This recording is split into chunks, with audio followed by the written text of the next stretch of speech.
More reaction videos from your boy, Mr. JT. What's up, boys?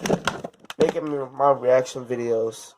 And today, I'm about to react to My Family Disappeared After a Game of Hide and Seek. It's gonna be really weird.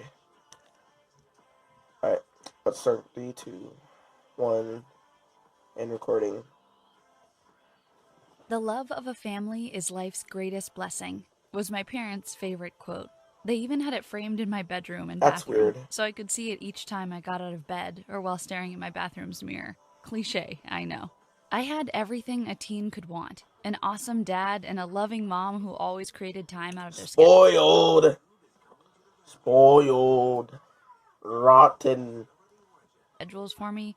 We didn't have much back then, but I was happy and comfortable. However, things began to change when my baby brother was born. He was born a week before my 12th birthday, and as if that wasn't enough, all the attention and love, or so I thought, shifted to him. On the morning of my 12th birthday, I sat up and waited for my parents to burst in with balloons and gifts, but the door never opened. I then got up and rushed to their room, thinking they were still in bed, only to find my mom fast asleep and my dad rocking my baby brother to sleep. They Oh remembered yeah, your mom's out because she just gave birth to a new baby boy. Of course, she's gonna be real tired. That makes sense, right? Plus, because giving birth takes a lot of energy out of the moms. They work hard, and work hard gives a nice reward and all that stuff. The harder you work, the better the reward is what I've heard. And the dad's tired. Look at his hair. Look at his eyes. That Asian man is gonna die, bro. He's too tired. I'm sorry, that wasn't funny. I don't know what he is. Not Asian, I guess. But he's a person at least.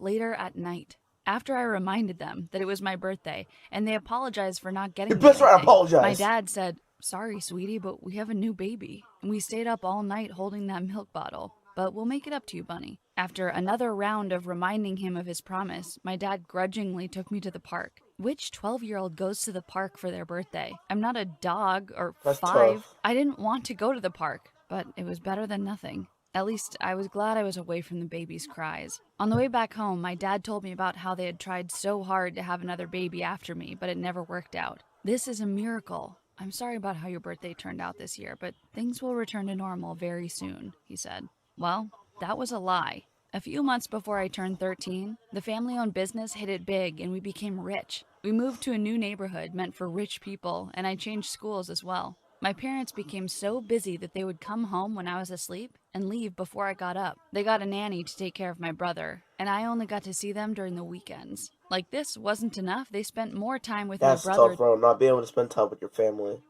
That's tough, bro. But hopefully you make some new friends. Hopefully you enjoy the new rich life. Like, our new song, me and Sean's song, Rich Life. I'm not crazy rich, but I have good Wi-Fi. Flying out like a butterfly. During the weekends than with me. My 13th birthday came and the same thing happened. They forgot, blamed it on their tight work schedule, and promised to make it up to me. That's a lie. This time, I decided not to remind them to make it up to me. The funny thing was, they didn't forget my brother's birthday, and it was just a week before mine. The same cycle repeated when I turned 14, and it was then that I realized they didn't care for me as much as they used to. There was almost no happy. You are an independent woman.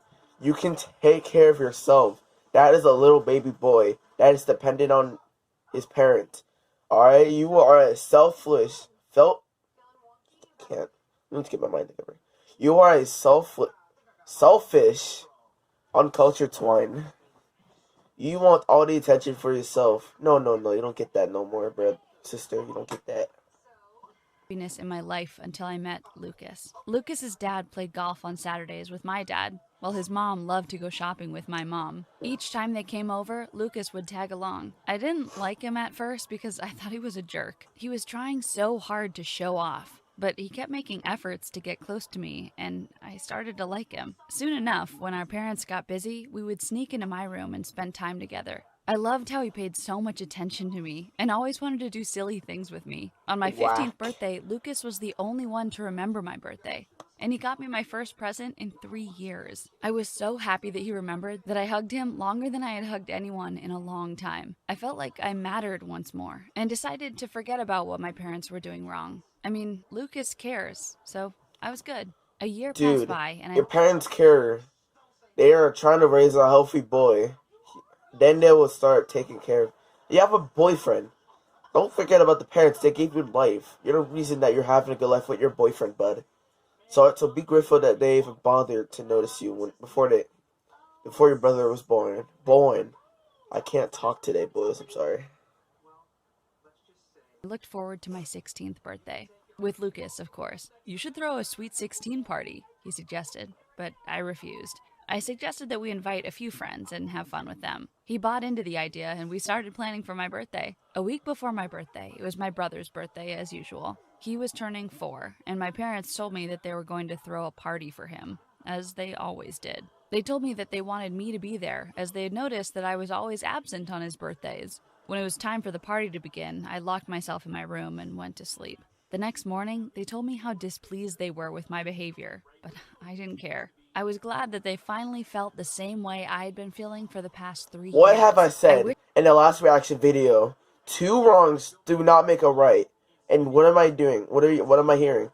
2 wrongs make a right. What are you doing? Those are your parents. They are busy. You should be grateful that they're giving you everything that you ever wanted. They are rich. If you need anything, ask them for it. They will pay for it, bud. Like, stop being. I would say something, but I post family-friendly content, so I'm not gonna say it. Wish they felt bad enough to ask me why I had suddenly grown cold, but they didn't seem to care, and just felt I was being a normal, rebellious teenager. Ugh, they're so old-fashioned. I continued with my birthday plans, and I couldn't wait to spend time with Lucas and my other friends. He told me that camping would be a good idea since my birthday falls on the school holiday. Ooh. I liked the idea, but I also needed to get permission from my No! parents without letting them Don't know take that it was for permission. my birthday. No! So I lied. We were having dinner when I brought it up. I told them that it was a school camp. That had to be the dumbest lie in the universe, as they saw right through it and called me out on the lie. You do know that we know that's not true, right? My dad asked. I felt stupid. Not only did I refuse to attend my brother's birthday as they had requested, but they just caught me lying as well. Then my mom mentioned that we were going on a family vacation to the beach house they just bought on some island. What? A family See? vacation? Why now? I replied that I wasn't interested and they could go without me. My dad told me it was for us to bond as a family for the next week, and he went ahead and gave me 2 options. It was either I went on the vacation with them, or I would be grounded till school resumed. Either way, my camp plan was going to fail. I called Lucas that night, crying, Oh, wait. and told him Here's everything. a solution. Why don't you bring a couple friends with you on the trip? How about that? Would not work? I'm a genius, bro. I'm a flipping genius. Woohoo, so smart. That had happened. Why did they mess up all my birthdays? Wait, am I still recording? I cried out. After I'm still calming them recording, down, okay. Lucas told me that he would call everyone that we had invited to cancel. Then he went on to tell me that he would tell his dad to ask mine if he could come along with us. See? I told him that if he could, I would be happy. The good news? Lucas was allowed to come Let's with go! us, and we left in my dad's private jet for the beach house. The beach house was so huge. It had a big pool, and all the rooms had nice ocean views. No.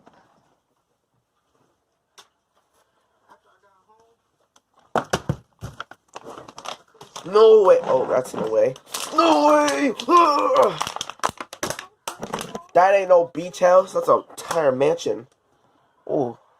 The next day was my birthday, and even though I wasn't going to spend the day as I wanted, Lucas was around, and that was all that mattered. We settled in to have dinner that evening when my dad asked Lucas about the school camp. I raised an eyebrow. Were they trying to embarrass me? Lucas looked at me, not knowing what to say. There was no school camp. I made it all up because I didn't want to be. I stopped when I remembered that I didn't want them to know my birthday was the next day. I didn't expect what happened next. My dad insisted that we play hide and seek. No. He said that it would help ease the tension in the room and that I loved playing it when I was younger. Before I could say anything, Lucas told him that it was a great idea. I looked at Lucas, wondering why he had suddenly switched sides, but he just winked at me. My mom picked up my little brother, and everyone got up to go and hide. I counted to 10 and then started searching for everyone. After about 5 minutes, I found Lucas hiding in my bedroom, and he joined me in looking for the others. We searched for over 30 minutes and couldn't find my parents. I told Lucas They that I was dipped, bro. tired, and I went to my phone upstairs so I could call my parents when he suddenly screamed my name from the kitchen downstairs. I ran downstairs to the kitchen, and Lucas was nowhere to be found. I started screaming, "Lucas! Lucas, what happened? Where are you?" I panicked and called my parents, but their lines were switched off. I was about to go back to the living room when I saw a note on the kitchen counter beside Lucas's phone. It read, "We have your family and your boyfriend. If you call for help, you'll never see them again. We can see you." I felt cold shivers run down my spine. Was I being watched Devil! right now? Who had my family and Lucas? What was I going to do? I had so many questions running through my mind, and I was so scared. The doorbell suddenly rang, and I shuddered. I picked up a knife and slowly opened the door. There was no one there, but a small box with a piece of paper inside read, "Go to the garage and wait for our next instructions. If you leave before we tell you to or try anything funny, you won't see your family or your boyfriend again." Shakily, I walked to the garage. I was almost Suspicious. crying. I sat down, and immediately the garage was shut automatically. The lights came on, and I saw a whiteboard a few steps away from me with something written on it. I walked to it, and on it was written, "You can only choose one. Your family or your boyfriend. Who's it gonna be, Bridget?" How did they know my name? Why are they telling me to choose? Didn't they say that I hate those kind of decisions. That's gonna be a tough one, bro. But if it were me, I'd probably have to go with the family, because, you know, they don't know why. I mean, that's so bad, bro. But, you know, family comes first, is what people always say. Family comes first. they would let everyone go if I didn't call for help or leave? What's going on? Who could do this to my What family? the heck was My that? mind flashed back to all the scary stories I had seen about situations like this, and I started crying. After a long while, I looked at my cell phone. It was a few minutes to midnight. I had been in the garage for over an hour. Should I call the police? Were they torturing my family and Lucas already? Without thinking, I started to dial 911 when suddenly the garage door started to open, and I saw Lucas holding his side with his right hand and the garage door remote in his left hand. I ran to him as he fell to his knees and helped him up. Where's "What the happened? family? Are you hurt? I'm afraid," I said all at once. He told me that he got hurt from fighting off two guys that held him captive, and that he tricked them into the woods so he could come get me and take me to where they kept my family before they got back. He said he had dialed 911 already and the police would soon be here. He Smart asked me guy, to take him bro. into the living room as he could no longer walk. With his arm over my shoulder, I made for the living room. As I opened the door and said, "Lights on," I was greeted with Wait. shouts of, "Happy Sweet 16, Bridget!" I almost died from shock. My whole family was there on the sofa. And that wasn't all. My friends who I had called to cancel camp night were there. The whole place was decorated, and there was a cake on the center table. I turned to look at Lucas, and he was all right. He had poured ketchup on his shirt to That deceive genius. me. My parents started walking towards me, and I ran to hug them. "Happy Sweet 16, Princess. We love you." They told me how they had planned it all along since the day I started planning with Lucas. And they had gotten Lucas to come with us even before I said so, because they didn't want me to run away. They apologized for not having enough time for me and promised to do better. Yeah, you For better the first done time better. since he was Better do born, better. I gave my brother a loving hug. My Sweet 16 couldn't have gone better, besides the scary kidnapping part. I told my parents never to pull such a prank on me again, though. This was scary, but everyone put their heart into the planning, and that meant a lot to me. Oh, that's it? Alright. Okay, guys, that was a pretty smart plan. It was crazy, though. I was actually kind of scared that the boyfriend, what was his name? I was not paying attention. I did not pay attention to any of the names, so that was a genius plot right there. Genius plot. Sorry if this video is about 14 minutes long, but I'm going to end it now. Peace out.